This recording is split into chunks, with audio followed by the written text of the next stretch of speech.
Hello, friends. Today's episode is brought to you by From Within Records. From Within Records podcast, episode 33 is out now. DFJ tier list breakdown. If you're not subscribed, please go subscribe to the From Within Records podcast wherever you listen to podcasts. If you're not following From Within Records on social media, please go boot up X, go boot up Instagram, click that follow button to stay up to date on all the current news. And please support From Within Records because they support us. If you're looking for high quality merch for your band or for your business, please hit up my friends over at Good Fortune Printing out of Wilkes-Barre, Pennsylvania. You can follow them on Instagram at Good Fortune Printing. If you want to get in contact with them, please email them contact@goodfortuneprinting.com. You can thank me later.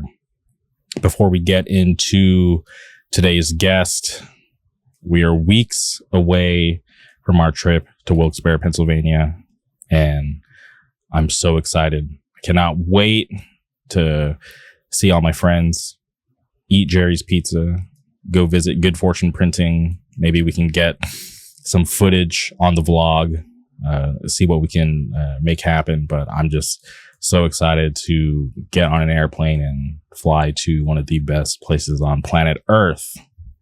But okay, on today's episode, we had to track down our good friend Gabe. Plays in a band called Khasm, coming out of Las Vegas, Nevada. You know, I love the LVHC. They've treated me so well over the years. I'm a fan of Folsom, Winch Mob, Misericordium. So many great bands from out there.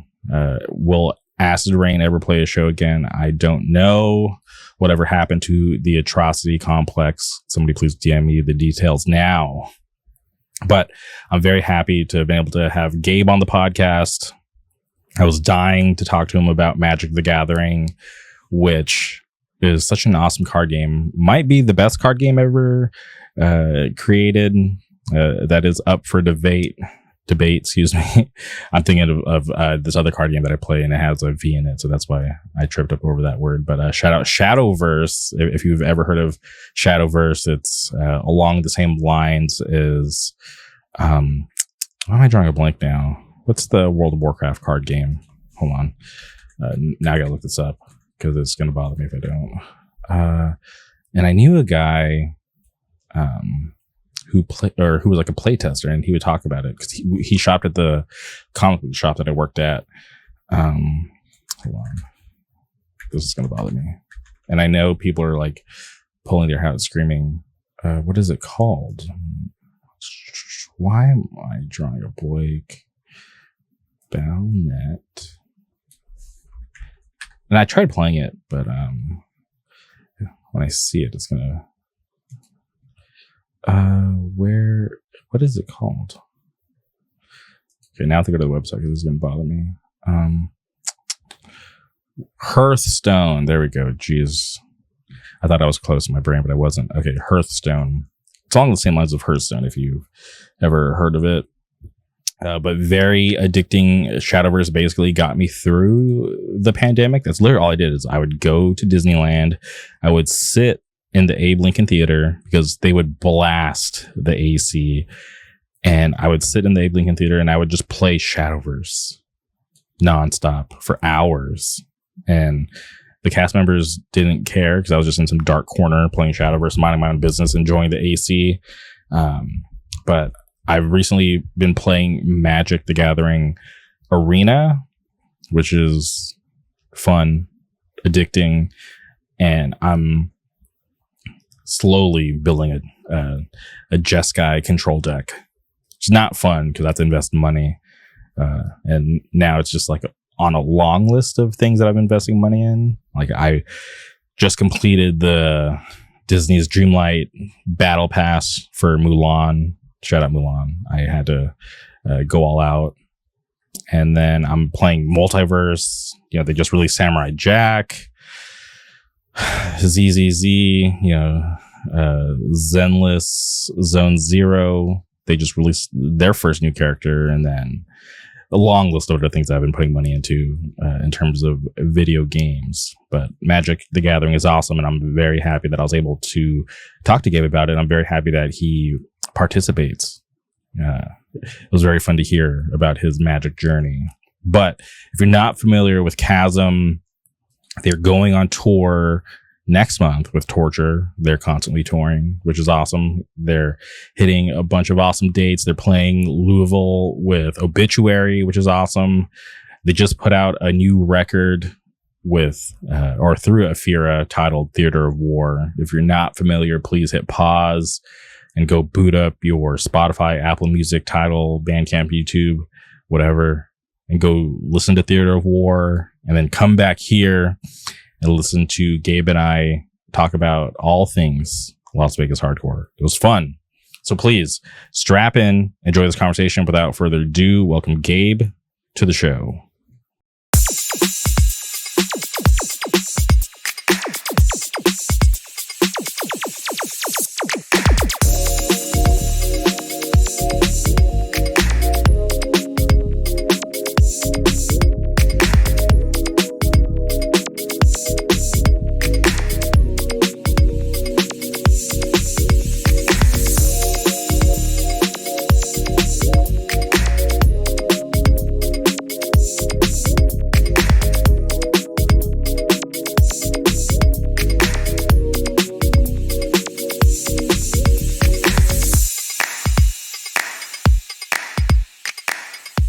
All right, and we're recording. Welcome to the podcast. Gabe, how's it going?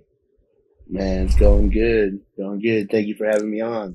Yeah, no, I'm always excited to have anyone on from Las Vegas, because Las Vegas is truly a special place for me, like very important in my early years. And I just have a lot of respect for people like Dustin, Aaron, Eddie, Albert, big dogs. Just everyone out there, Black Path. So I just love to see the scene out there thriving, and I especially love seeing bands like Khasm, a band that you play in, get out and just making noise around the United States, because I've always known that there's always been good bands coming out of Las Vegas, but just for a while a lot of them weren't getting out. But to see a band like Khasm, like you guys going out there, putting in the work, hitting the road, and making those waves, and just and me just being able to see a lot of people from around the country saying positive things about you guys, and just further cementing that Las Vegas hardcore is an awesome place. It's just really cool for me to see. Dude, yeah, it's crazy. It feels good to get out there and put on for the scene, because I don't know, like you said, a lot of bands don't get to make it out of Vegas. So, anything we can do, I'm so grateful for. Just hope to put on and show to other fools it's easy to do low key, because we're all dumb as fucking Khasm. We're just some bros, some guys, and I don't know, it's cool. And speaking on Dustin and all them, they really I give it all to them type shit. They put us on when we were really young. Me and the homie Grape that you interviewed before. Mm-hmm. I don't know, they kind of showed us the ropes. They were the first ones to put us on cool core shows and shit like that, and gave us respect. So just put us on game. How to just do it. I don't know. Yeah, well, I think that they understand the importance of putting on for their own scene, right? Because obviously, like for as long as I've been around, Dustin's always been booking the sickest shows in Las Vegas. So he's had this long, awesome history of doing that. But I just like the fact that Vegas always puts on for themselves, right? There's all these cool tours coming through, but they understand okay, cool, we get to experience all these cool tours popping through, but we also need to prop up and show everybody that there is a cool scene here. There are awesome local bands, so for them to put younger bands, newer bands on to give them that exposure, and to also just show people passing through who might not be aware that there's awesome local bands from Las Vegas. I think it's really good, and I'm glad that they do that, because you strengthen your own scene. It's going to make more people want to come. So it's really cool. Yeah, definitely. They still do it to this day. They've done it when I was younger.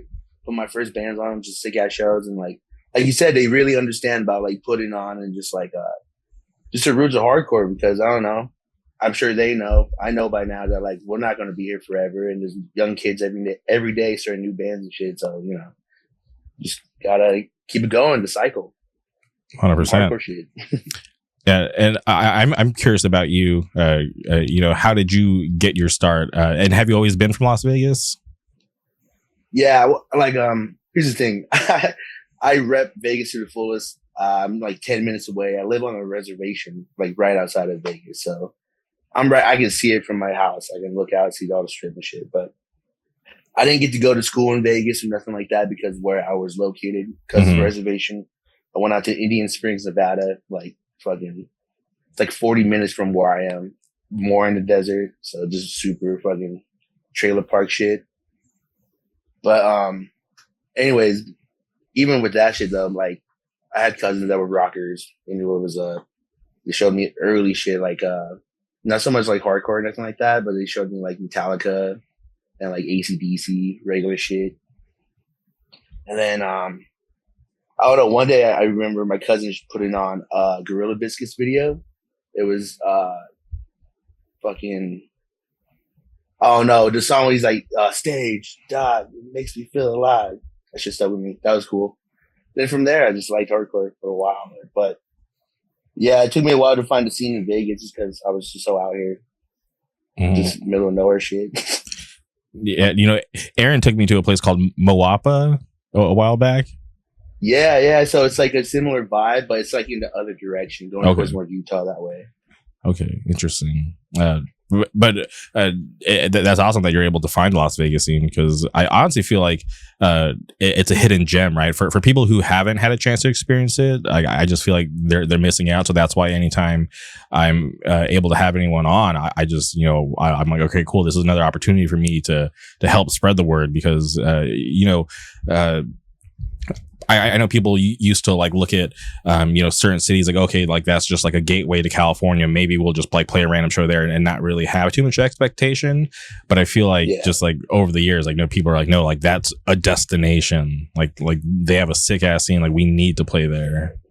It's so dope to see. It's so cool to like, get that little recognition and shit like that, because like there was a dark age for a long time. Like, when I first started coming to shows when I was like around 17 and shit like that, I was at the end of the dark ages, I can tell, because like, I went to some shows and it was just shot, or these sick ass bands playing to like fucking nobody, like whatever. But like, luckily I caught it when Dustin and all of them started getting back in the game, and they just fucking shot it up, and here we are. I don't know. Props to them, because they really just put us on like crazy. Yeah, 100%. And also, like, I want to give love to you to like Outlook fanzine, because like obviously like there's also other people doing cool shit in Las Vegas, but I just love just Las Vegas as a whole. So want to show them some love too. Yeah, Outlook 100 Deadass, Heaven by Violence. There's a bunch of cool promoters and booking little groups that are just going off and doing real core shit, real like no poser shit, not like fucking being haters and nothing like that, but like, they're doing it good. There's a lot of good people out there. So Vegas is pretty like striving right now. So, shout out everybody. 100%. And can you go back to the early days of Khasm? Can you talk about how you guys actually formed? Because it's only been a couple of years. Yeah, I think like 2 years maybe now coming up. But Khasm is honestly like Jet's idea. Jet's like baby. He formed it in his mind. And when he came to me about it, he was just like, yo, because like I was in other bands and shit like that. We broke up. I wasn't doing shit, but I was always around. I wanted to do shit. I kept telling everybody, like, start a band with me type shit. But he was like, yo, it's not going to be like vocal shit. Like, you got to play bass and sing and shit like that. I was like, bro, I don't even know how to play bass at all, but I'm down. Let's run it. Like, I want to rock. So straight up, like, he was like, you want to do this? I'm down. It sounds like Crowbar and hardcore shit, so let's run it.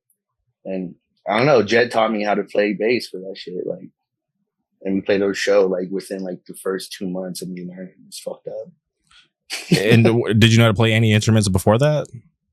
No. I mean, I could fuck around. Like, I was around it enough, like, with all my homies to just understand how to play. And I always thought it was cool, so I paid attention. But you get me behind a kid, or like before I actually started learning, you get me on a guitar or anything like that. Just like the worst beat ever. The worst shit ever. Yeah. But But I guess it's great having Jet as a teacher, right? Because he's like super talented. That guy is like, as long as I've like known him, he's just always been like this like phenomenal musician. Yeah, the guitar hero for sure. Like he shreds. he's crazy. He puts me on game all the time. Like I'm still learning to this day, even though like we're playing shows and doing whatever. I'm not the best at all. I'm still like, I don't know. I'm still sharpening my sword. You know what I mean? Mm-hmm. Yeah, and obviously, talking to people who've done this before, it's not easy to play an instrument and sing at the same time. So you had a lot of work to do. Like, what was like the most difficult thing for you?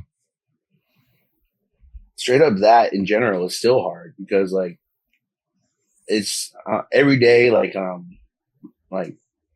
every time we play a show, it's not guaranteed we play like the songs in the same speed or anything like that. Mm-hmm. But sometimes, like, I don't know, it varies and it throws me off. Sometimes we're a little faster, whatever. But like, I don't know, I'm still learning. Like I said, it's like I remember the first show we did it. I had vocal parts and everything and had to play, and like, the shit sounded crazy. But luckily, like we practiced a lot just to get better because I know I needed to for sure. Mm-hmm. But it's still crazy, still nuts. I catch myself fucking up a lot, but gotta rock.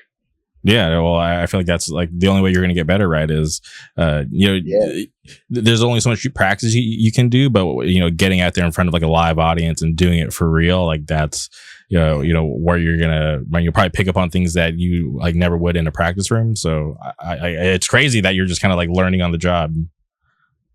Yeah, it's pretty tough, but I'm down, dude. I'm always down to learn, straight up. Like, and especially since it's like hardcore, that's all I want to do. So no matter how I can get involved or anything, like, it's running.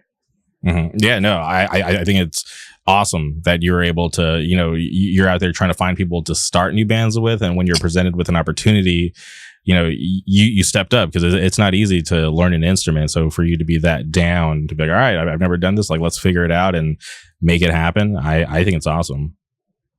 Hell yeah, dude! Thank you, I appreciate it. Yeah, still working on it. Okay, so the demo came out 2022. If you can remember, what was that like, for you back then? Because obviously, right, like the pandemic had just happened. There's like this, fresh new life with hardcore in general. So here's a newer band popping up. Can you remember what it was like when the demo finally dropped? Damn, I forgot that came out like kind of pandemic era. That's crazy. What a weird time. It was like we just had a lot of time to just sit down and jam, and like Khasm's like a band that I liked Crowbar and stuff like that before that, but definitely Jet showed me a different side to all that different shit, and like much credit to our other members in that band, like Eric who plays guitar and Jack who plays drums. They're straight up more metal than me, 100%. They showed me like crazy sludge, crazy heavy metal, death metal, all this shit. So like it was really eye-opening to record that kind of shit and just learn like a different sound, because I just know straight hardcore, regular shit, whatever. So recording all that and seeing what they wanted to do with it was really awesome. And I don't know, the recording went smooth. Jet just came out with these sick ass ideas.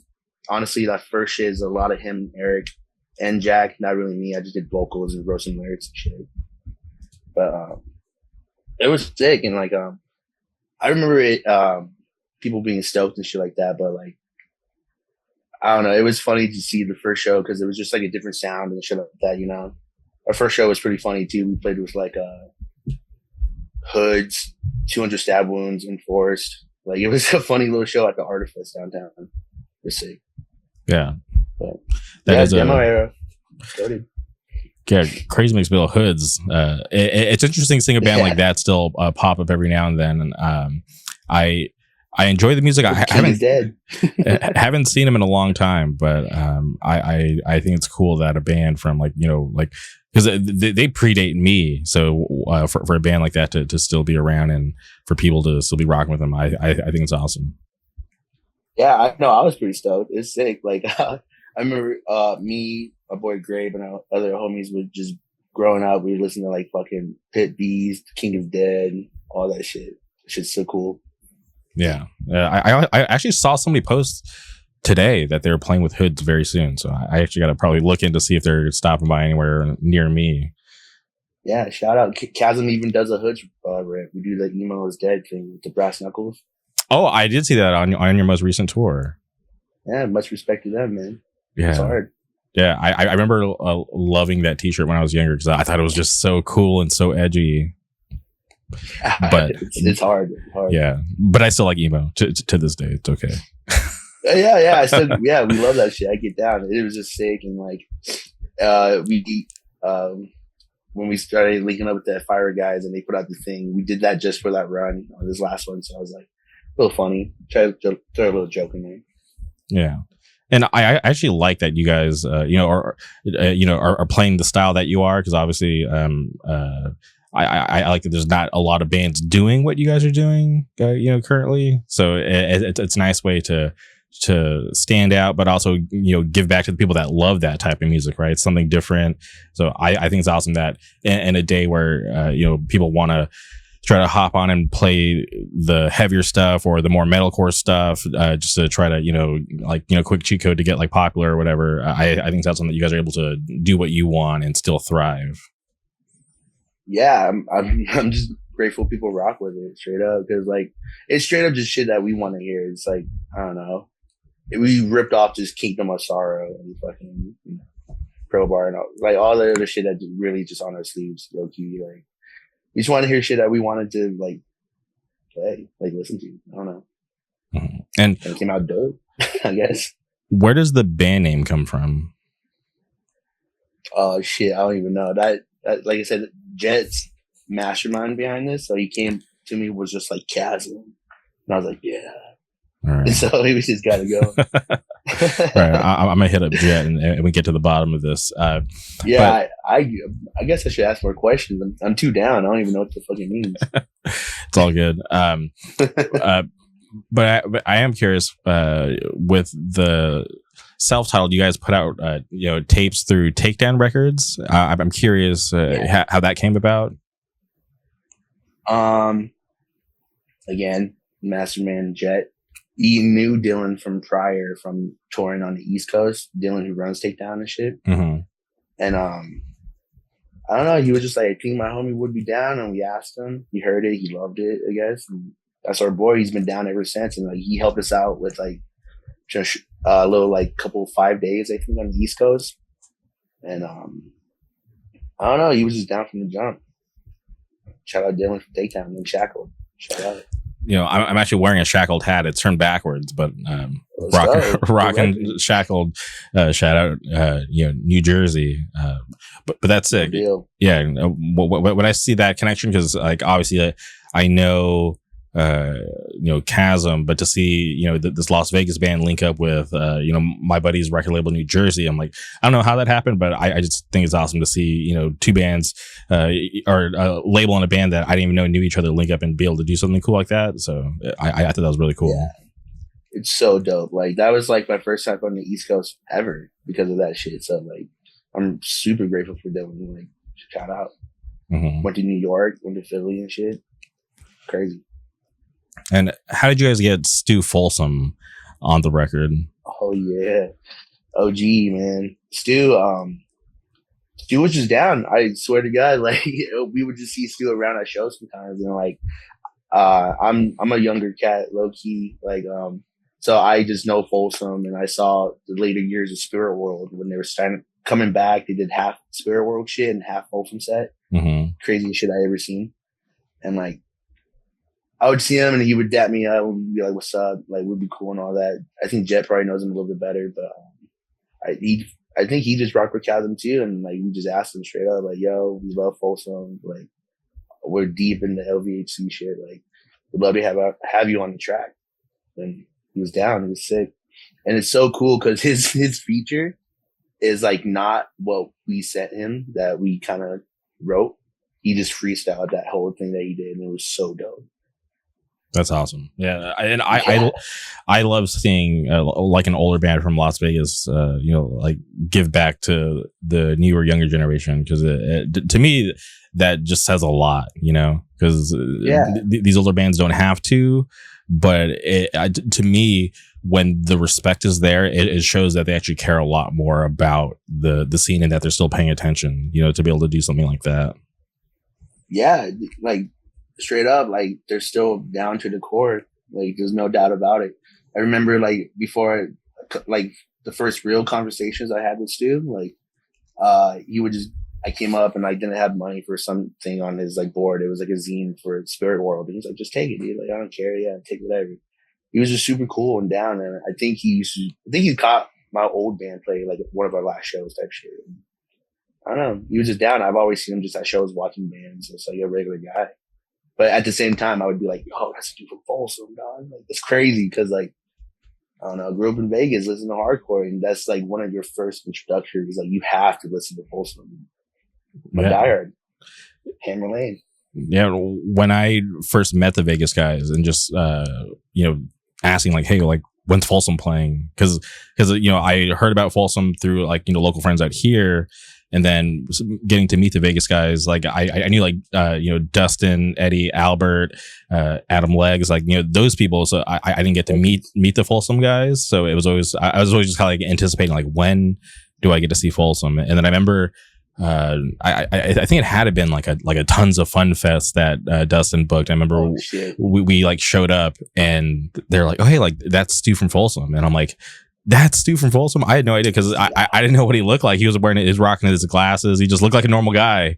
But in my head, I just like built up like this crazy tough guy with these crazy lyrics and like, you know, but I was like, oh, like that's him. He's just a normal person. But I was like, all right, whatever. This is going to be sick. And yeah, I fucking love Folsom till this day. I have a Folsom shirt like back here somewhere that I just don't want to wear anymore because like, I don't know if I'll ever get another one. But yeah, I copped one when Spirit World played like one of their first shows, like kind of back, and they were still selling the Folsom, and it had a big ass Viper, and it looks like a high school like track T-shirt almost. Like I don't know how to describe it, but it looks so cool, like varsity style. It's really dope, and I hang it up now because the shit's getting all worn out because I wore it too much. Mm-hmm. Yeah, but that's awesome. I think it's really cool that you guys were able to get Stu on the record because, yeah, like I said, when I see that, I'm like, all right, cool. Like the care and the bond, like, you know, for the scene, like from these older guys is still there. So I think it's really awesome. Yeah, it's awesome. It's really inspiring too, straight up. Because like I said, Folsom is like one of the top bands for me ever, just because like they're from Vegas. They're doing everything I wanted to do, like play hardcore, get out, fucking just put on for the scene and just like do it hard. I don't know. Yeah, and it might be weird to think about it. Like you guys are definitely going to be that for like some younger kid later on. Yeah, it feels weird, but like I don't like. It's that's dope too. If we can do something, if we give any like kid from Vegas hope, that's awesome. Because like I don't know, I've seen a lot of older homies do it for me. That Jed did it for me, and now we're doing the same thing together. So I don't know, little by little, give it back.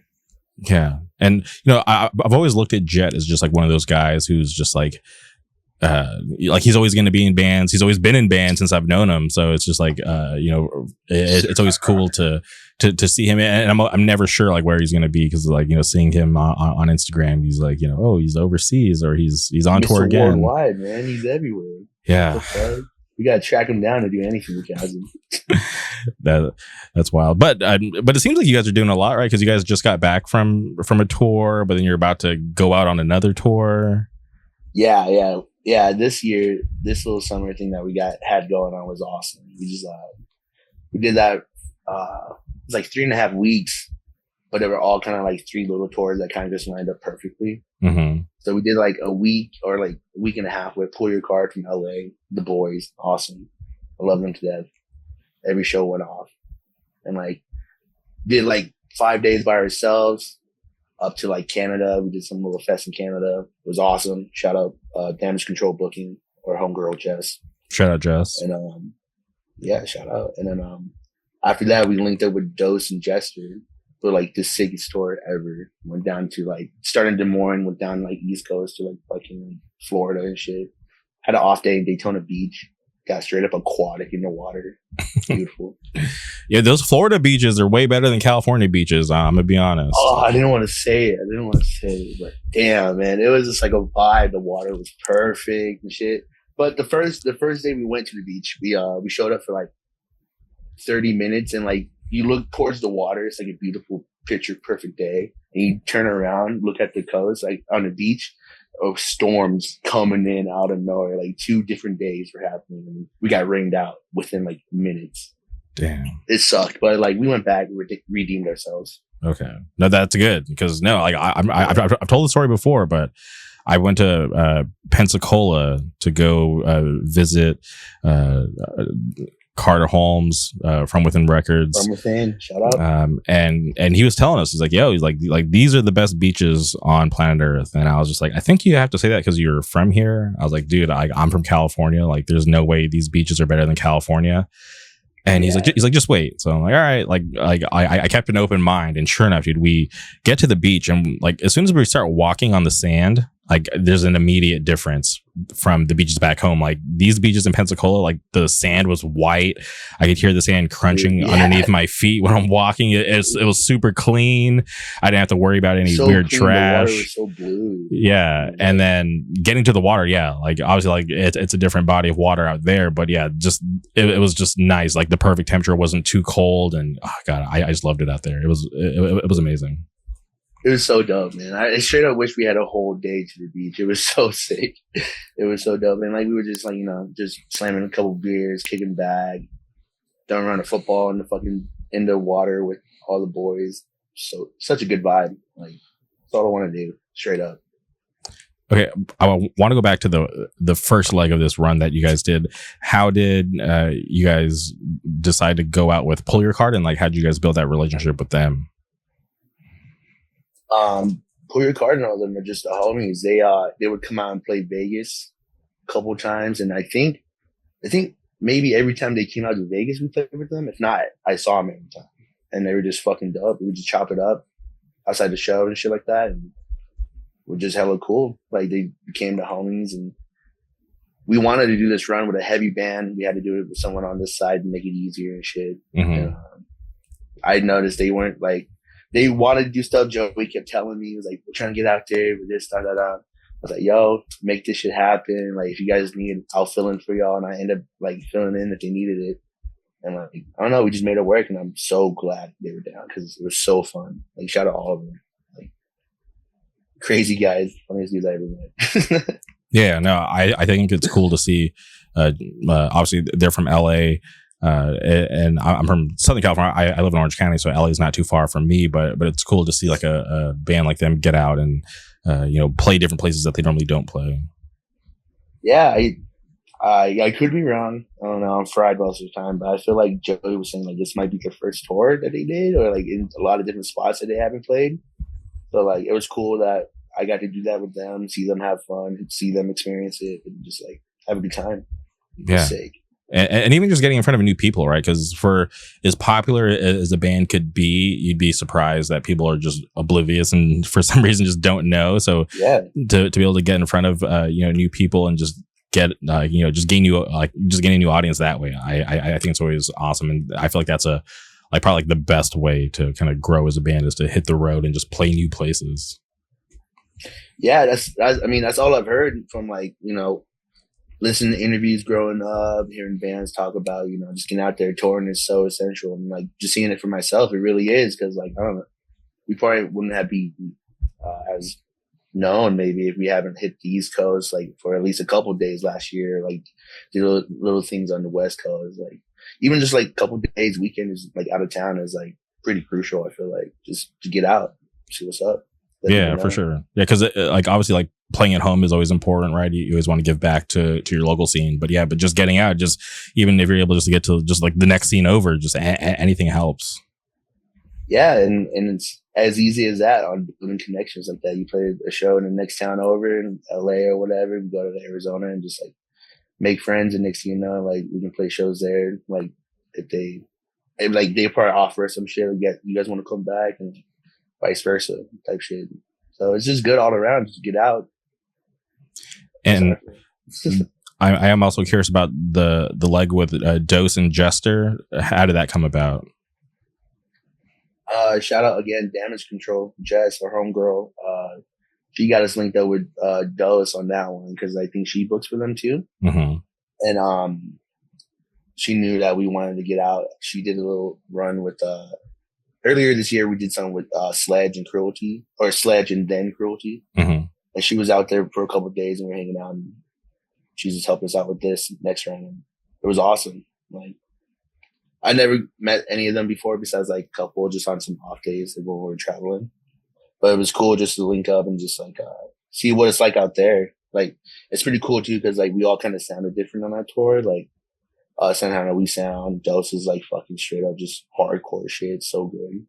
And Gesture is just like some fucking demon freaks, some fast shit, like shredding shit. I don't know, but the shit was awesome. Like, all the shows went off. Des Moines, the first show was like some fucking House of Blue shit, low key, like some big ass venue they rented out. It was like dude telling me check my monitors. It was like 2 guys, monitors and sound. I was like, I didn't know this existed. Like, it was stupid. Renewing with the Hate Breed poster, crazy. That's awesome, and that's where Dose is from, right? Iowa. Yeah, Des Moines. Yeah, it was like them, their hometown, like kickoff. It was sick. Oh, yeah. A lot of cool bands played. Like a band from Method out there played, super dope. This band called Setback from, I think Omaha. It covered Bulldoze. So good. It's hard.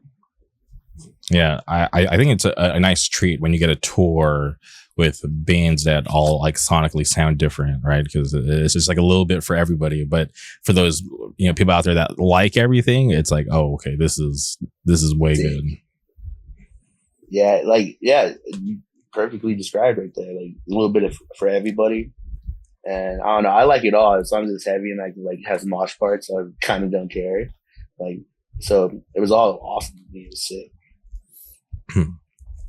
Okay, and you guys last month had a new record come out, Theater of War. You guys put that out with Afira, which to me is like one of the coolest labels just doing it today.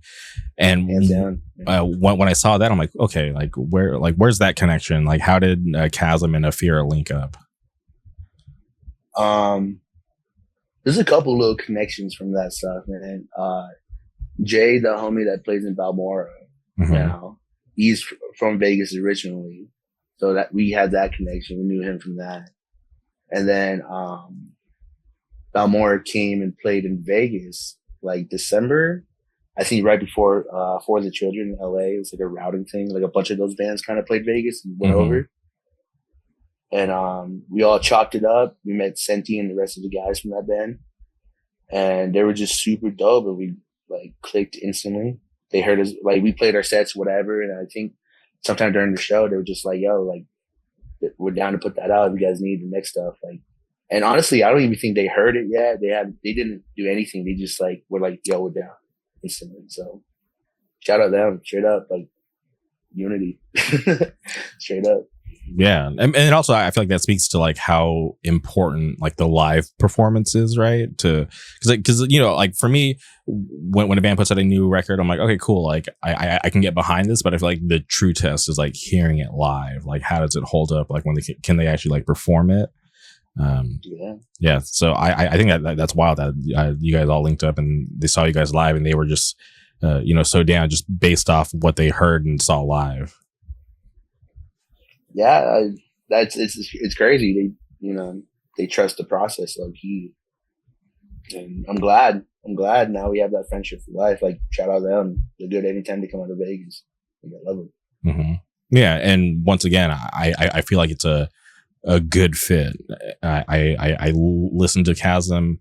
I look at Afira and I'm like, okay, yeah, this makes sense because I couldn't even think of anywhere else where I would want you guys to be.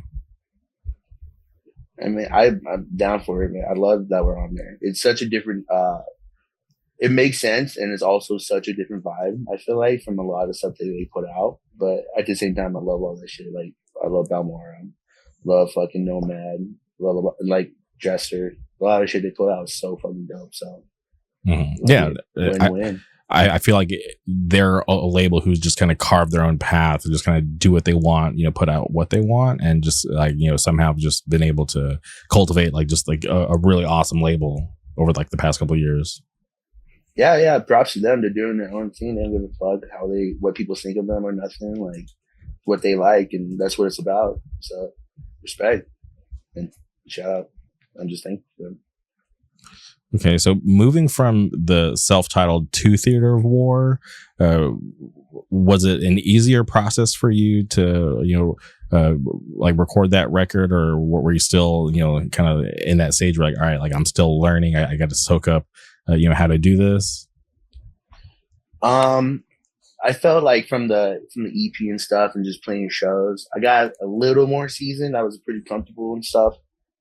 But we had gone back to the same guy who recorded the EP, Ryan Graham, Home Record Studios down in Tucson. The fucking man, a legend.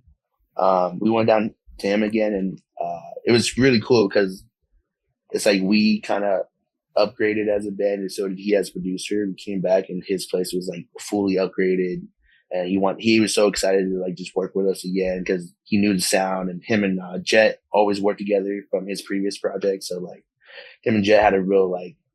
They knew how each other worked, so like everything worked pretty fucking awesome. Mm-hmm. And just being in that kind of environment was really eye opening and stuff like that. Really cool because like that's like the most professional like musical setting I've been in. Like full out of like the fucking Matrix computer all laid out, and, like some fucking knobs and shit I didn't even understand at all.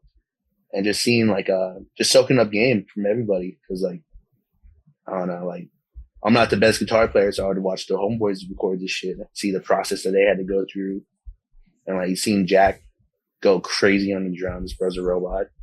It's really cool. Just like how focused, how locked in everyone could be, how serious it can get. Because like, I don't know, as fun as hardcore is, it's like definitely cool to kind of challenge yourself with music and shit like that. So like, I don't know, doing all that was challenging and fun, basically. Sorry.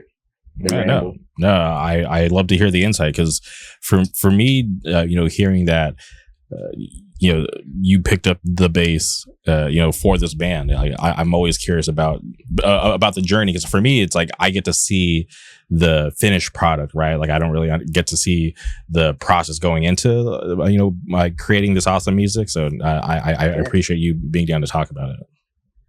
Yeah, I think it's super cool. Like because like, that's a good example. You always see the finished product of bands that you love, and it's like, man, this is so sick. But kind of don't realize what went in to like record that, and like how many times it took, or like I don't know, just shit like that. Shit can get difficult in the studio sometimes. Like I don't know, it's not the hardest thing ever because we're just making music. We could be fucking anyone working construction or like some shit, but like I don't know, it's cool. It's definitely sick. Just seeing the process of everything. One thing I am curious, I always think about when I listen to Khasm is how do you guys divvy up who sings what in these songs? Is there like a certain process, or like how do you guys come up with your vocal parts? I don't really know. Now that I think about it, it kind of just whatever sounds dope, it flows. There's definitely some parts in some songs, like a lot of the songs we write musically before we do the lyrics. So we kind of just hear it first for a long time. And like, as we play and as we hear it more, I can just kind of hear some certain parts and like, oh, this Jet would sound crazy here. Or like, I can do this part. Cause I think it's really cool that me and Jet kind of have like a different, kind of vocal style and like different sound. So we both bring a little bit something different to the table. And so, I don't know, some parts just fit him perfectly. Some parts I'm a little bit better. And I'm glad that like, we both get to do our shit on it because it's awesome. Yeah, because when I think about Khasm in that aspect, I always think back to one of my favorite bands from Pittsburgh. They're called Steel Nation, and yeah, and they used to have a frontman, but then they switched to two vocalists, and I have that same thought. I'm like, I don't know how they figure out how to divvy up the vocal parts, but like. I enjoy both equally, so it's like they always like find like this perfect mix where it's not too much of one guy. I feel like I always feel satisfied and never getting annoyed of either. Yeah, straight up. I can definitely see how it can be like how some people, if they weren't like, I don't know, if they were just weird and they were like, I want more parts or I want more parts. Like we've never been like that. We've always been like, you want to do this part? And you're like, yeah, or no, you should do this part. Like me and Jay are kind of really in tune and kind of know what we want to do when it comes to vocals, and pretty down for the most part. And if we're not, it's just like, all right, on to the next. Yeah, and even live, I feel like you guys do it well too. Yep. Yeah. Thank you. I appreciate it because live is like you said, is like the real test of it. Like playing this shit, doing it live. And shout out Jet. He actually has to like sing, do the crowbar shit. And like, I'm not doing that. That shit sucks. That's hard, man. The boy has pipes. Yeah. Okay. And I really like that you guys were able to get some local homies to guest on this record too. What was that, like an ongoing thing that you guys wanted to get another local person to feature on the record? Yeah, you have to. Like I feel like however we can, we have to like push Vegas shit. We have to put everyone on. I mean, that's how like Khasm gets put on. That's how like previous bands I've been in. Like that's just how it makes sense to me. Just like help out the homies. And like I wrote a lot of the songs just about regular like these are my boys. I'm down for them type shit. And like what better way to put my fucking boys on it? Like 1,000 Ways. Got a James and Gabe. And then we had fucking there was a song that John Vanacore was supposed to be on, but it's coming out on a different release. But he would have been on it, but we always try to have the homies on it. Just how it goes. Yeah, and even seeing Dustin's name out there, I'm like, okay, he's still. I was speaking some. Sorry, I'm fried. No, you're Dustin, good. the fucking man on Contra. Yeah, I'm so glad he was down. That part is so sick. I'm like, when can we hear more "Suffer the Loss"? Or dog, oh my god, bro! There's only a handful of tracks I get to listen to, and like I like Held Back is still on Bandcamp and shit. I was listening to a bunch of Vegas shit on the drives, like on this last tour, getting homesick. So I was just like, damn, what the fuck is Suffer the Loss? Yeah. I saw Suffer the Loss play only a handful of times, and every time it's fucking brutal. It was sick. Yeah, I have an old shirt, and it's at my parents' house because that's just like one of those things. Like sentimentally, like to me, I'm just like, all right, like I don't want to wear this because I've worn it a lot. But when I look at a band like that, I'm like it just instantly takes me back to just like those like crazy years when I was like going to Vegas on like a day trip, even though like I had to work the next day. Oh shit! Yeah, I can't do that now. I'm way too old. Don't have that kind of energy. But yeah, when I was younger, I would just do wild shit like that. Like tell my parents, hey, I'm going to my friend's house, which wasn't a lie. I just didn't tell them where my friend lived. That they lived in Las Vegas. My friend lives in Vegas. How it goes. Yeah. But it's definitely cool to see you be able to give back. And also there was the sector feature, which I think is cool too. Like it's nice when you guys are you guys just are having these awesome relationships all over the US. So I when I saw that, I'm like, that's so crazy because like once again I just like didn't know you guys had that connection to an awesome band from Chicago. Yeah, dude, I love Sector. Everyone in that band is so cool. And John recently moved to Vegas. Like, oh wow, I think last year maybe. Okay, he's not that recent, but he's a little newer to the area. And I don't know. We met at a show, chopped it up, and just became the homie. And like then out of nowhere, I found out he's in Sector. I'm like, what the fuck, dude? And so we were writing the shit, and like I don't know, just to have him included, have him be involved. Just like, yo, you want to hop in the track, man? Like, run it. And he was down from the jump, and like he came and laid it out like so quick, perfect, and like he's the homie. And we got to play a show together, I think, or I don't know, but it was cool seeing Sector play in Vegas with him. Like he was like the Las Vegas Sector, like the Vegas, it was so cool. Shout out. Okay, and I love the name of the record. The song is awesome. Can you talk about how you guys landed on the title track? Did the title track come first, or did it come after naming the album? And can you talk about the song for Theater of War? Yeah. Theater of War. I gotta ask more questions. That's a Jet question, man. But I don't know. It's just like the way that we kind of thought about it, we talked about it one time. I remember. It's just like war is the kind of the same everywhere it is almost. It's kind of how we figured it, and it's like on some Fallout shit. Like war never changes, on like low key, and like that's the kind of thing that we wanted to do, and just like different stages of it, the feelings of it. It's like a meaning towards it. We all have a bunch of different meanings, for it, but that's kind of how I figure it. When it, like, if you want to get a little bit more deep on the names, but I don't know. A lot of the names kind of came from Jet's brain. Like, he's the one that's like fucking the lonely stoner seems to free his mind at night. He was pondering his orb. You know what I'm saying? I just love the name. To me, it just grouping those words together just makes it sound epic, and I like that the song is able to live up to the name of the album. Yeah, that means a lot, man. Thank you, because like, I don't know, like, that's, I don't know, we just did something cool. I guess it was all Jet's idea, so props to him. Really, he's the one that came up with the name and shit. And you mentioned pondering his orb, but has Jet ever got you to play Magic? Oh, brother, yeah, he got me quick during pandemic. Like, we would just hang out all the time. I'd go to his house, and he was down. Like, all the homies, him and the homeboys would be playing, and I'm just down to hang. I was like, yeah, I'm down to learn. And then next thing you know, boom, I'm spending money on packs. We're playing all the time, just getting faded and shit. It's a really funny dynamic that we have with Magic, but it's dope. I mean, I like it. I buy cards. You get down. So you still play? Yes, we still play. We just played the other night when we got back from tour. Oh, it's just something to do. Like, it's something that we can all collectively get down with, and like, I legit think it's cool. I think it's fun. So, and I'm really curious, which format do you guys play? Mostly like standards and stuff like that, but like, we get down with Commander, whatever. I know my boy Chet has a bunch of modern decks and shit. I'm still like new to it. I'm only like a couple years, and I'm not that serious about it, but I try to keep up and I play. Yeah, what's crazy is I've always wanted to get back into it, because I dropped out.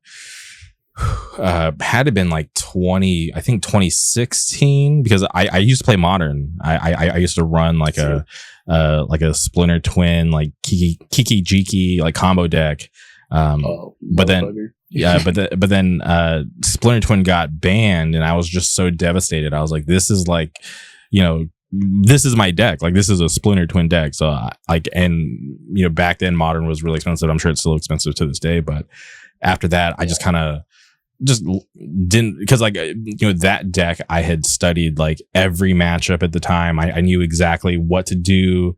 Like, I just knew that deck like inside and out, and I just felt like I put so much time and effort into it that I was like, fuck, like now it's just all for nothing, because I don't want to learn a new deck, but also like money at the time, I was like, I don't like so much. Yeah, I was like, I can't do this again, because I spent like a lot of fucking money, but I was buying like like full arts and just like promo shit.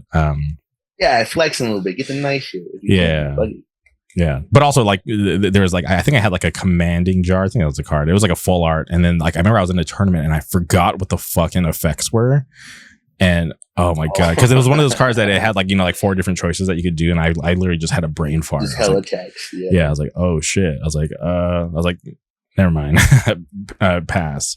I still do that to this day. Like, I'll just be playing, and like, I'm constantly high when we play. So like, I read the card, forget next second type shit, or like, I don't know, I'll misplay. So like, I'm the king of that shit. Yeah, what's crazy is the last tournament that I played in was it was like a state championship, but it was in Las Vegas. Me and some homies from California, we drove, and it was at the Las Vegas Convention Center, and I did the I forgot what it was called, where you build the deck on the spot. You like everybody at the table like gets 8 packs. You pass the packs. Yeah, drafting. Drafting. I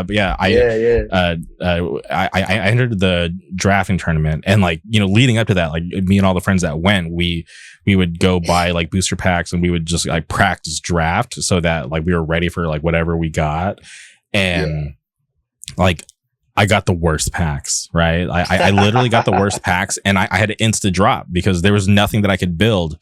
And all my friends gave me shit. They're like, you're a fucking pussy. Like, you shouldn't have came. Like, you didn't even want to play Magic. And I was like, no. I was like, trust me. Just wait till we get back to the hotel. I'm going to give you all my cards, and you guys can You all see for collectively yourself. try to build the best deck out of it. And then sure enough, at the end of the night, like once like the tournament was over, we got back to the hotel, gave them the cards, and they apologized because I sure enough I literally got the worst packs and I wasn't able to build shit. And it's like, you really think I wanted to come all the way out here, spend all this money just to drop for no reason? Lose. Yeah. No, it's like, I love losing. That's my shit. Yeah. Nah, like, what the fuck? Yeah. I really tried. I remember one of my first times drafting too. It was like one of the first shops that like Jen and all them took me to. We did that. I don't forget what set it was. I think it was like New Capenna or something. So a little bit back. We drafted and like I knew nothing about the cards really. Like I'm still new, so like, and I straight up didn't understand the concept of drafting, like passing all the packs back and forth. I was like, I'm not seeing the same shit next time. And like, so I remember my first one. I was shit too. It was really bad. I just got beat by like fucking some random nerds, and they just whooped my ass. They big dogged me, whatever. You know, I tell people, I'm like, you don't know a nerd until you go to Friday Night Magic. That's where you see some real nerds. Oh, you see some fucking creatures, dog. I feel crazy walking in there every time. Yeah. I mean, I'm there too. I guess I'm a creature too. But, yeah, but I always felt like the outcast because the nerds, like, you know, there's like obviously more of them than me and my homies. Because like I'd go with like a couple hardcore dudes. And then same. Yeah, we would just like look way different than all of the people that you know were there, and they always thought we were strange. But I'm like, no, like we're just here for the card game. Yeah, we're the outside. We're the lame ones. And like we respect. I mean, it's their domain. Like whatever. I'm a guest here, straight up. Like the gameplay goes for itself. I got my ass kicked. I'm just a newbie. and I'm also curious, like what like play style do you like in Magic? I guess I'm more comfortable playing like a faster deck, like, you know, red shit, aggro almost shit. But Okay. Kind of the main shit I really stick to is anything kind of like with black mana. So I'm like black red, black green. I took a black green on Magic Arena, the app. I took it all the way to fucking Mythic, the best rank. So I was like, hey, that's my shit. Okay. So yeah, shout out. Anything. So I guess like mid range, kind of graveyard shit. I'm still new. I don't know all the technical shit, but like, man, I'll play. Yeah, for me, I always lean towards like red and blue. So I'd always just try to do some like control. Yeah, dude, control players are nasty, man. Our boy Jack, drummer Khasm, he'll control the whole fucking game. It's not even fun, man. It's just like play forever, and he's counter everything. He'll fucking enchant your shit, making nothing. Yeah, I think that's why I like control, because it's just like you piss off the other players so much, because it's just like, yeah, like yeah, most of the time I'll concede. The game won't even end. I'll just quit. Yeah, because I was just watching, because I'm like really thinking about getting back into it, and I was watching this like was like one of the top 8s from like a tournament a couple of weeks ago, and this guy was running a Jeskai control, and I was like, I think this might be the guy that I need to kind of study to you know, follow what's going on, because they were playing standard. I think it was standard, or maybe it was, yeah, I'm pretty sure it was standard. Yeah. Damn, yeah, blue is nuts. I tried it, like the last time we drafted, I tried to get a little blue action. I went blue white a little bit. Just not my speed. I'm not fast enough to counter everything. I don't think about all the triggers or whatever, and just, dude, I'll flop it. But anyone who's good with blue, fucking menace, a demon. Yeah, the first time I ever played like a state tournament was here locally. Me and my friends, we went to the Anaheim Convention Center, and dude, I didn't know what the fuck I was doing. I got my ass kicked, right? And I, you know, the guy who beat me, I was just trying to be friendly. I was like, hey, like, you know, good game. And he asked me, he's like, oh, like, have you ever played before? And I was like, no. Yeah, it was kind of fucked. And I was like, honestly, this is my first tournament, so I was just kind of like, you know, nervous. And I was like, what about you? And he's like, I've done this a couple times. And then the motherfucker, next thing I know, he's the guy that wins the whole tournament. My friends were laughing at me. And I was like, oh my God. I was like, that guy, fuck. I was like, that's the guy that destroyed me round 1. It was insane. You played before? What the hell, dude? Cocky ass nerd. Man. Yeah. I mean, respect, man. That's their game. Like, I've gotten beat like by folks like that so many times at the table. And it's like, God, I'll just do my walk of shame away. Tail tugs. Yeah, I like my favorite moment was so the card shop that we would go to, and I'm pretty sure it's still there today. it's like a strip of businesses, but behind it is a neighborhood. And I guess the kids were getting like a little too rowdy before Friday Night Magic started. So the people who lived directly behind the shop called the cops. So they had to cancel Friday Night Magic for that night. But there's a lot of card shops out here. So they called like like this shop across town. They're like, hey, like we're gonna send a bunch of our players to your shop tonight. Like, is that cool? And they're like, don't worry about it. Like, send everybody here. And we went. And I just wanted to play modern at the time because this is like I just got my deck. I was like, I don't care about standard. I just want to play modern. And I want to play whatever this can do. Yeah, but my friends were like, no, like just play standard. And I was like, dude, I don't even have a standard deck. And this guy's, his name's Donovan. He was like, here, just use my deck. And I forget the name of it, but it was a black, white, green. And he's like, just play this, like, you'll be fine. And then I ended up winning Friday Night Magic, the only Friday Night Magic that I've ever won. And I was like, this is a good feeling. This is really cool. And it was totally unexpected because I just, just play. But like, I wasn't, because I feel like I always get in my own head about shit, especially like when we're going to like tournaments and even just like normal Friday Night Magic. There's like that. Well, always that one motherfucker. I'm like, I just want to beat this guy and I'll be happy.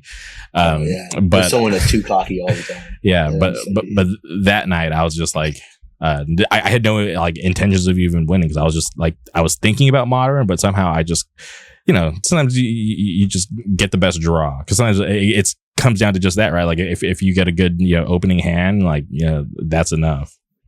Yeah, it's a lot of luck, low key. Like, you better hope that opening hand's good because I've mulliganed down to fucking 4 before. Like, and it's not a good feeling. You feel like trash every time. And then like when you get that first dub on someone in real life, and a stranger, it's so sick. It's awesome. I'm like chasing the dragon, like straight up. Yeah, and it's nice too because you're face to face and.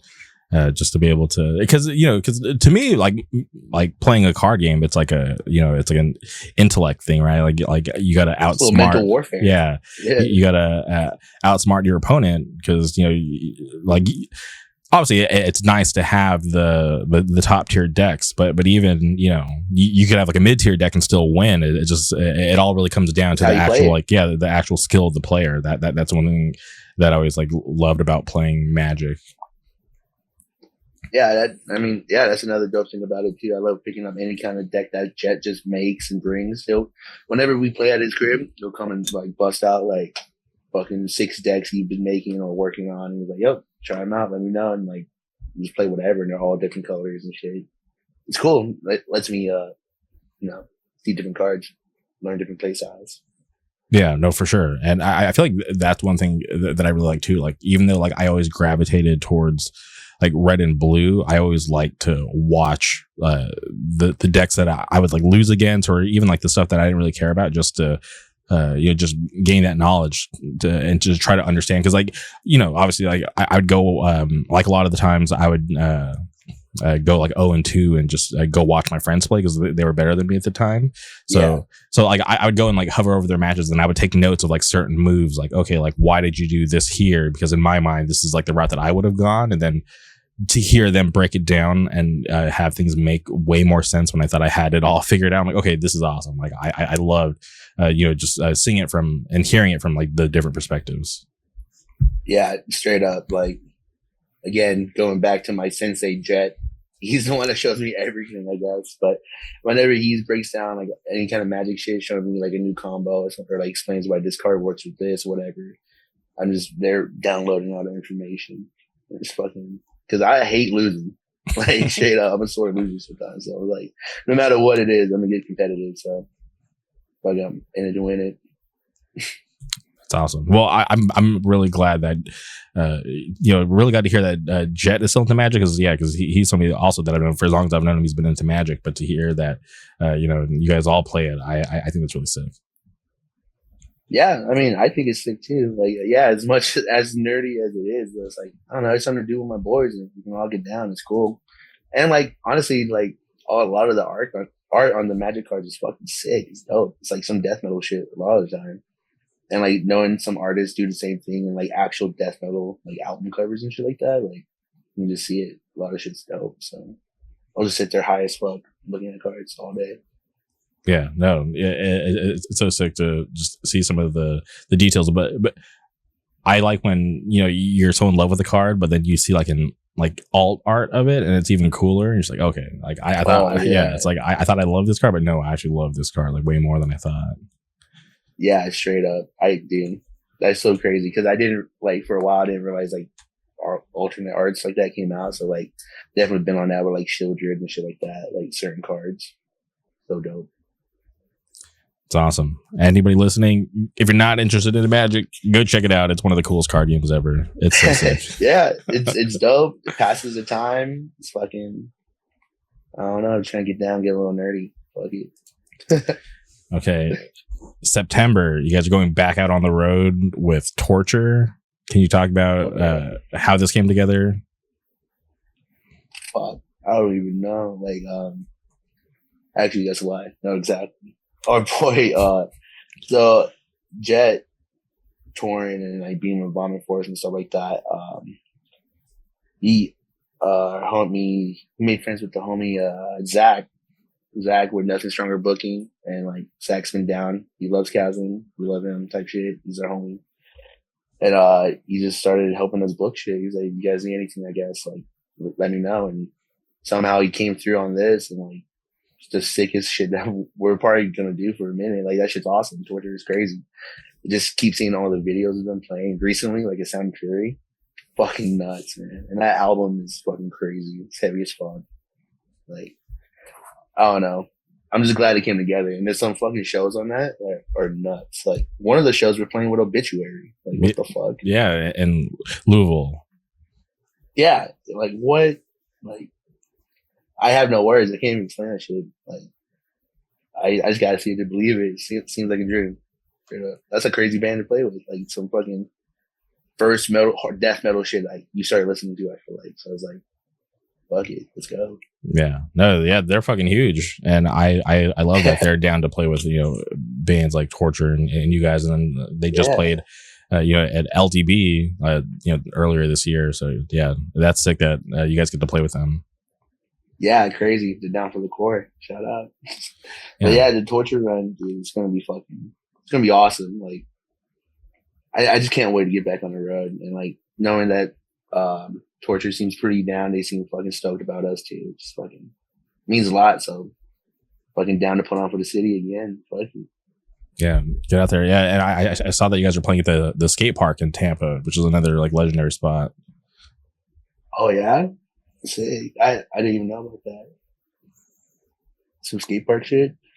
Yeah, it's like this cool like indoor like room that's like attached to it. Like I've never been to a show there, but I've been to the skate park and I've been inside that room because I've heard that there's been so many awesome shows. There's actually a really awesome 2-day thing going there right now with my friends over in Contention. They're having their record release and like Armageddon Records. There's like a bunch of awesome bands playing there. Like, okay, yeah, I did hear about this when we were down there. Some people were talking about the Armageddon Festival. Mm-hmm. That's sick. Okay. I'll have to look at videos. It's something dope. Yeah. And then I totally forgot. Yeah. Before you guys head out with Torture, you guys are playing with E-Town in Vegas, which is wild. Oh, yeah. Fuck, dude. That's so crazy, man. Dude, fucking time to shine. Crazy. Yeah. That and like, that tour's hitting California. So I'm stoked to see, E-Town out here, and obviously bands like Bayway and Hold My Own. Dude, Bayway, Hold My Own, super fucking dope. Hold My Own's been sick to Khasm and like to me since we first favored them, and like Greg's the man, Anshit's the man, dude. All of them are fucking sick. That show's gonna be crazy. I can't believe E-Town's gonna play Vegas. That's nuts. Yeah, like I think they did maybe way back in the day before my time type shit, but nothing I thought I'd see like. Nowadays, low key. It's fucking crazy. Same here. Because like, I traveled to see E-Town, so for them to come out to California, I'm like, oh, this is awesome. I'm definitely into, these older bands still getting love and still being willing to, play out in California and make the travel. Oh yeah, for sure. Like. I don't know, E-Town's such an essential band. Like, we have a whole band, a side project based off that, like, called Hit 'Em Up. Like, that's our shit. So, be able to see that shit live, if they play For the Fame, it's gonna be crazy.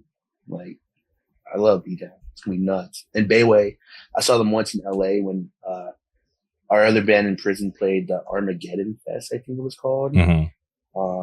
Bayway's fucking dope. That shit was awesome. The sickest frontman, like 10 out of 10. Bro's a comedian. Had me cracking up.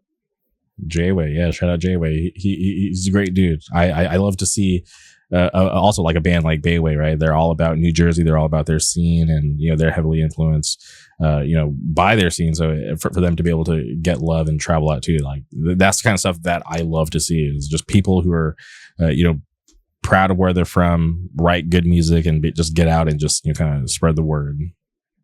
Yeah, straight up. And like Bayway was sick because I remember.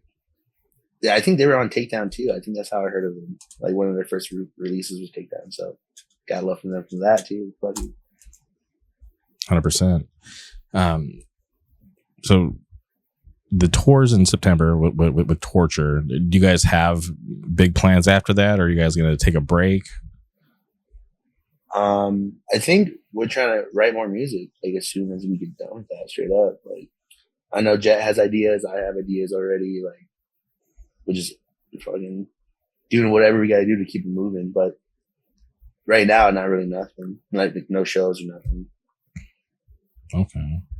Just maybe get back in the lab. Maybe. Who knows? Yeah. It's always tricky when you're still kind of like in that creative mode, but like your record just came out and you want to give people time to be able to bond with it and to, just enjoy it before you guys move on too quickly. Yeah, that's how I feel. I had to get reminded that like it just came out type shit. But I don't know. We've been hearing the song since fucking December, and like it feels like it's been forever already. But I know we gotta let it breathe a little bit. But I'm just itching. Gotta get down. But I think if we don't do some shit with Khasm, I know we're trying to do shit with like our other bands, like in prison, like in Fading Fast is doing shit. Fucking, I don't know. We're trying to stay busy however we can. Yeah. Wait, are you now in Fading Fast? I'm in the group chat. They're telling me about shows. Yeah, because somebody had mentioned that because I forgot where I was, but I was like, Gabe's coming on the podcast. And I'm like, wait, I think he's in Fading Fast now. And I was like, really? Okay. I accept the role. I'm declaring right now. I'm in. Like I don't know who else is gonna play bass. Those are my boys, and like, of course, I'd be down. And like, they kind of just asked me to do those shows, like, kind of recently, like Salt Lake, Vegas, and Cali. Mm-hmm. But I was like, if you guys need, like, I'll just do it whenever you need, because I'm just trying to rock as much as I can, any free time. Fuck it. Ben is a trooper. That guy's insane. The travel he does just to get to these shows, I'm like, you're crazy. He's nuts. He'll hit us up. He'll hit up our group chat with all the boys, all the Outlook boys, and be like, "Yo, I'm driving for the show tomorrow because I crashed at someone's house. Like, I'll be there at 1 a.m. Like, what are you talking about? Like, what the fuck?" And he's like, "I'm just gonna drive straight there, and after the show, come back." Like, bro's a wild hog for sure. He's hitting the road all the time. Yeah, I respect. I mean, it shows he's down. He's super down because I remember I saw him in Long Beach. He's like, yeah, I drove 14 hours to get here. And I'm just like, what? 14 hours? Yeah. And he's hanging instantly. He wants to fucking do whatever. Yeah, he's always the same. He's just vibing. He's never like, mad or annoyed. He's just down. Yeah, I've never seen that dude in a bad mood, like straight up. That's crazy. Okay. Well, that's awesome. Yeah, I think it's cool that you're, the type to just be down to, hit the road and just rock and, be able to help out the homies and, play in these other bands. Yeah, it's all I want to do, like straight up. Like, if I'm not rocking, I'm just hanging out with the boys anyways, or like fucking, I don't know, chilling on the res. So why not just fucking go have fun with my fucking dogs? It's the only way I know how to, straight up. Like, if it's like, even if I just roll with them selling merch, just hanging, like, I just want to go be around the core. Yeah, no, I think it's sick because sometimes especially for something like you is always on the road. You just got back from a tour. Like some people might need like some like time to like reset or just enjoy being home or just not want to do anything for a long time. So I think it's awesome that you're just still down. Yeah, and I mean I definitely feel it too. I took a couple fucking days when I got back too, but like give me like at least one rest day and like. Honestly, as soon as I got home and like from the van, the boys dropped me off from the tour and everything. We get back to Vegas and like I get in my bed, I lay there for a second. I'm like, fuck, it's over, dude. Like I got to get on the next one. Like straight up, like I don't like as much as it's nice to be home and stuff like that. Like nothing beats just fucking playing shows, seeing like whatever with your homies and just experiencing life straight up. Like if I wasn't doing that, I'd just be on the res. I feel like just fucking working, being a regular guy in Vegas, but.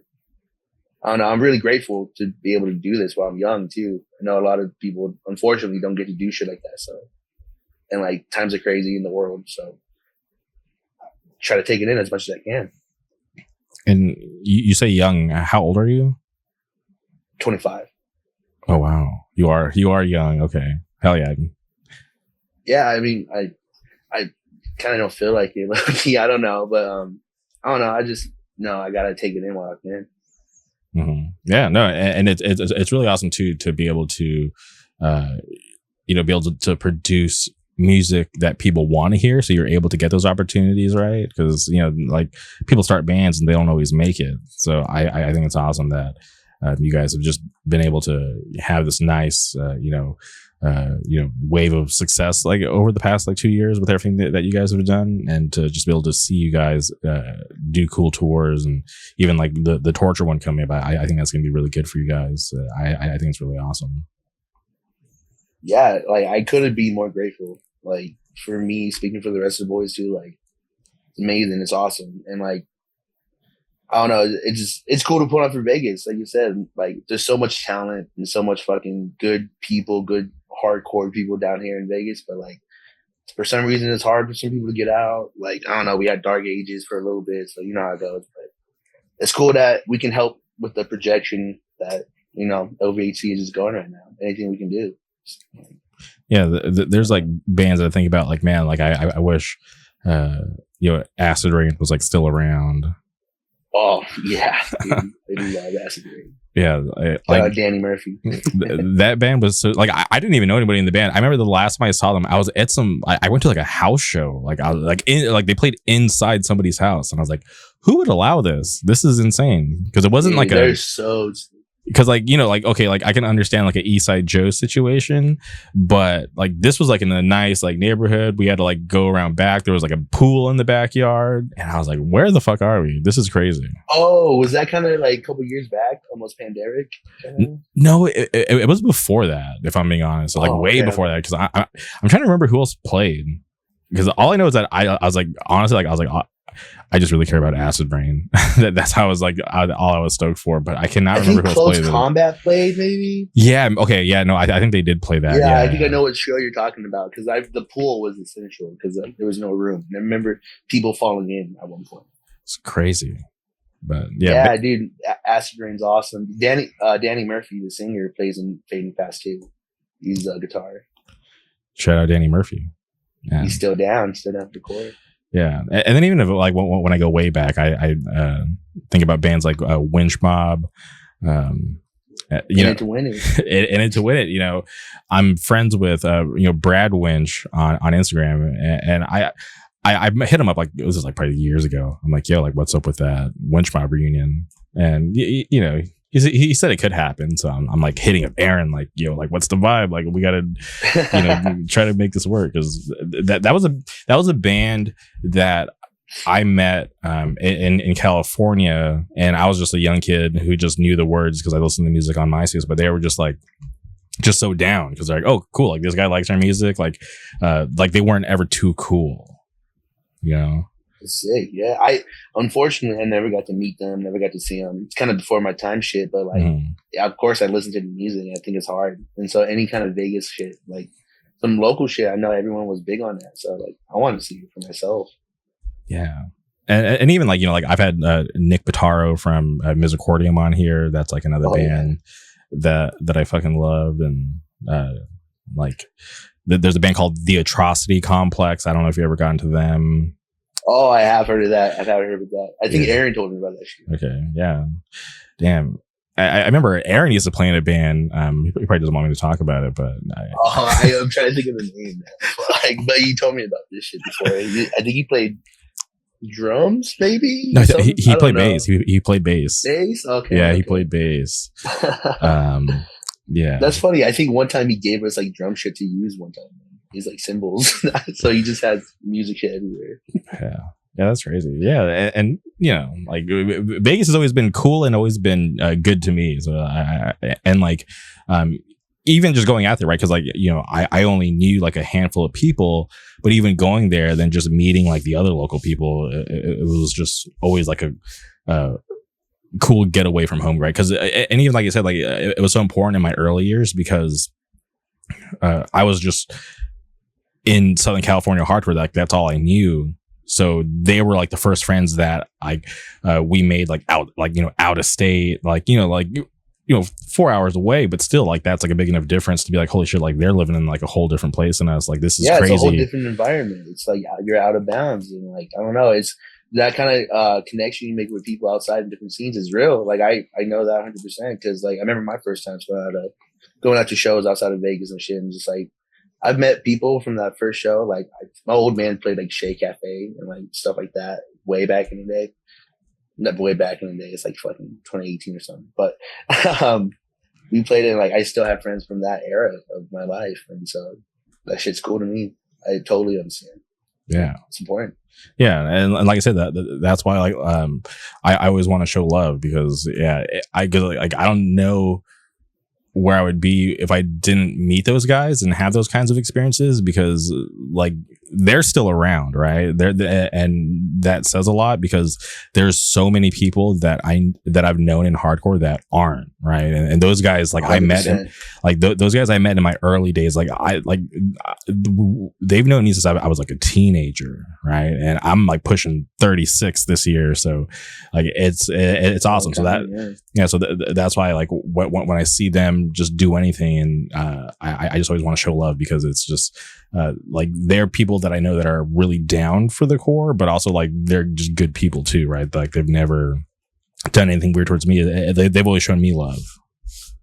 Yeah, same. Like straight up, like Dustin and all them have like even outside of hardcore, have just been real good friends of mine. And like Dustin, I feel like gave me, Vlad, and a bunch of our homies like our first jobs. I remember we all worked at Jimmy John's type shit, working the same shift, causing chaos. But fuck it, like I don't know. So like that's how you know like people are real. Like even when it's outside of hardcore, like we're not at shows. It's not like a certain place, certain time type deal. Like, they've always looked out and like fuck it. Like we've gone to birthday parties for each other, birthday dinners, and like we're like they're real deal fucking good homies. But you know, I went and had breakfast with Aaron during the pandemic. It was like brunch. I remember me and my buddy Garrett, we were just so sick of like just being trapped here in California. And I was like, dude, like, let's just go to Vegas. And he's like, all right. So I remember I hit up Aaron.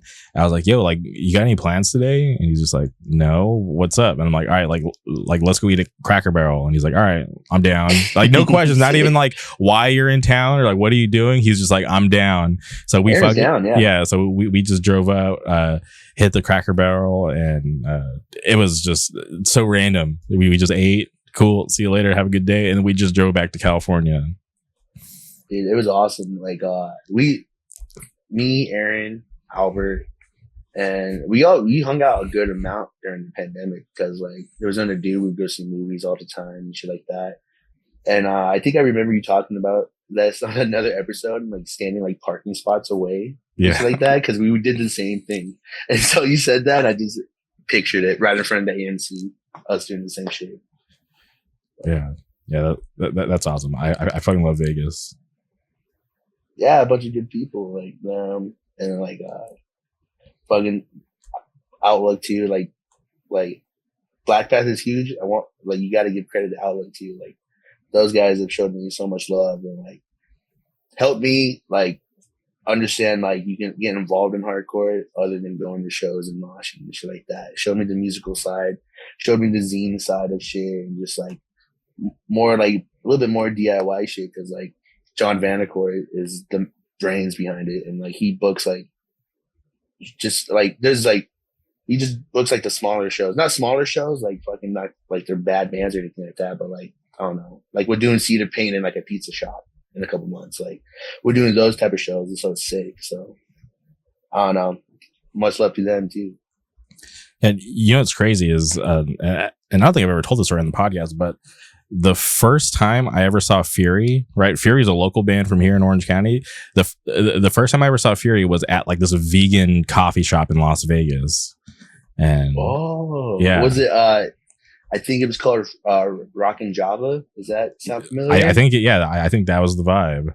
Yeah, I that's before my time, but I remember hearing about this venue. A lot of cool shows happening there. That's crazy. It was there because my first time seeing Fury was also in Vegas. It was at fucking the Garth, like some kind of fucking little warehouse thing. That's wild. Shout out Fury, legendary band. Yes, dropped the new record already. There's supposed to be a new record coming out. They played a new song the other night.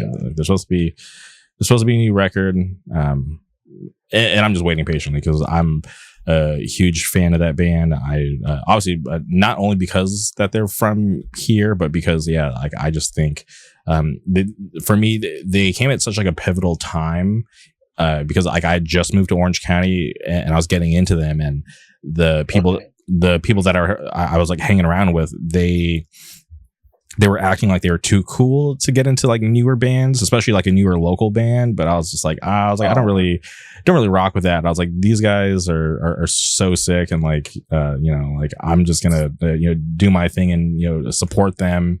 And like I feel like Fury, from the first release to the last one, like it's been nothing but just like just perfect, like just a band that I just didn't even know I needed, but I just love that band so much. Every time I've seen Fury, and it's only been like probably 3 times, it's been like the sickest sets I've ever seen. And one I'll never forget is like I think maybe my first Sound and Fury 2017 they played. Mm-hmm. I saw them play from the balcony. I think it was at the I have it right there. What was it say? Oh, the Region. It was at the Region. Then that shit was so crazy. It blew my mind. It was like fucking. And that album they came out with, I think it's Paramount. Mm-hmm. Perfect album, front to back. Like, shit's crazy. They played The Feeling, the last track live. It's fucking. I'm ascending. I'm levitating. Like, shit's crazy. Yeah, it's always epic. Like that band is amazing. Yeah, sick ass band. Okay. Last thing, you've been on the road a lot. Is there like a band that surprised you, like a like a band that like opened up one of the shows that you weren't aware of that you think people should check out from this last run? Yeah. Let me think. There were a lot of fucking sick ones. There's All of God's Children from like I know the members scattered. I think they're from Minnesota. I'm so sorry if I got that wrong, but thick ass band, metalcore band, metalcore hardcore shit. Covered 7 Stitches. It was fucking sick. And so they were fucking good. Method from Des Moines, I believe. They were fucking awesome. Straight up hardcore. I think they don't play that much. And so I think when they played, it was like a big deal because it seemed like kids were fucking going crazy. And, man, there's a couple, like, shout out our boys in, on the Pull Your Card, tour. We also did a couple of dates for this band called Combat. And, dude, fucking sick ass death metal shit. They only played the Texas dates. But, man, it's fucking awesome. They rip, and they were just so cool to us the whole time. Let me borrow their gear, like, as soon as I met them, because I blew my fucking bass head out. Oh, shit. And, like, they're just down. Hell yeah. There's a lot of bands, but oh fuck, there was this one band they're on from within too. They played our San Antonio show. I can't fucking think of it, but they were crazy. Finally got to meet them. Not Sheer Force. I think it might have been Sheer Force. Okay, it's either that I think, yeah, them and like Visions of Mortality played too. I think. Okay. Yeah, that shit was fucking awesome. All right. Well, I need to check out some of those bands because I'm not familiar with, but that's one of my favorite things is just talking to people about hardcore and just, you know, figuring shit out. Yeah, it's beautiful. It's awesome that, like, you know, people can come from different areas, different fucking come ups and shit like that. But as long as we know hardcore, we can be friends and chop it up about anything. That shit's dope. 100%. Well, Gabe, I appreciate your time. Is there anything else you'd like to say before we sign off? Man, just shout out all my friends. Shout out to 702, OVC shit, and 1,000 Ways, Scrutiny, all the young heads, Blush Hour, fucking putting on for the scene, Black Path booking, Outlook Fanzine, 1-800-DEAD-ASS for booking shit in Vegas. Like, come through, we'll show you a good time, man. I don't know. Try to, you know, just put on. Shout out everyone. Appreciate your time. Go listen to Khasm. This was awesome. I appreciate your time, and we'll be back soon. Goodbye. Thank you, man.